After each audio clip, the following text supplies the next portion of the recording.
Halo teman-teman, para pebisnis atau yang baru mau memulai bisnis, kembali di sini dengan channel YouTube Tips Bisnis. Pilih bisnis online atau offline. Sekarang kita bahas perbandingan dari bisnis online dan bisnis offline. Yang pertama itu tempat.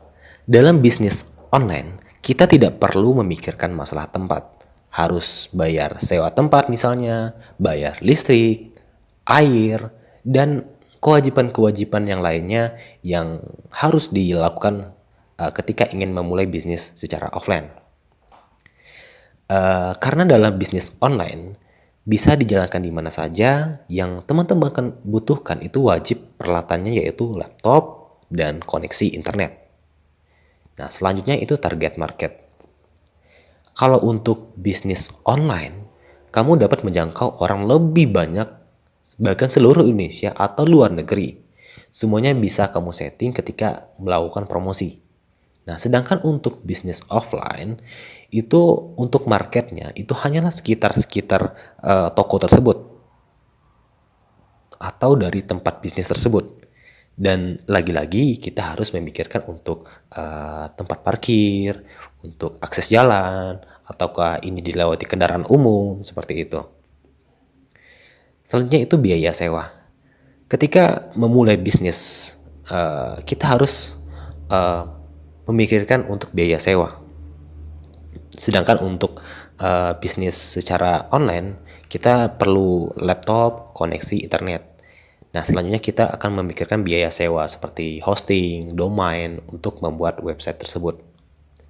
Nah, tentu biaya tersebut tidak besar dibandingkan ketika akan memulai bisnis secara offline.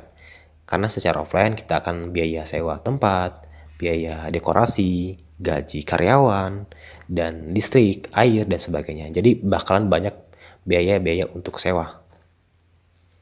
Selanjutnya itu pelayanan. Untuk jam buka bisnis secara online itu 24 jam dalam 7 hari. Artinya jam buka bisnis kita itu buka terus, nggak ada liburnya.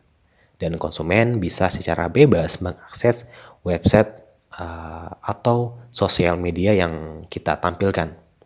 Nah, sedangkan untuk bisnis secara offline, teman-teman akan ada jam kerja yang normalnya atau standarnya itu biasanya dari jam 8 pagi sampai jam 5 sore. Dan kalau sampai malam biasanya jam 8, jam 9 seperti itu. Jadi ketika jam 12 malam atau jam 1 itu tentu tidak mungkin biasanya bisnis atau usaha kita buka di jam tersebut. Nah, dengan adanya perbandingan bisnis ini secara online dan offline, teman-teman dapat memilih apakah saya sebaiknya memilih atau membuka bisnis secara online atau sebaiknya offline saja. Atau bahkan diperpadukan dua-duanya, itu bahkan lebih baik lagi. Oke, itu saja buat perbandingan dari channel YouTube Tips Bisnis. Semoga bermanfaat dan kalian bisa terbantukan. Jangan lupa untuk subscribe di channel YouTube Tips Bisnis.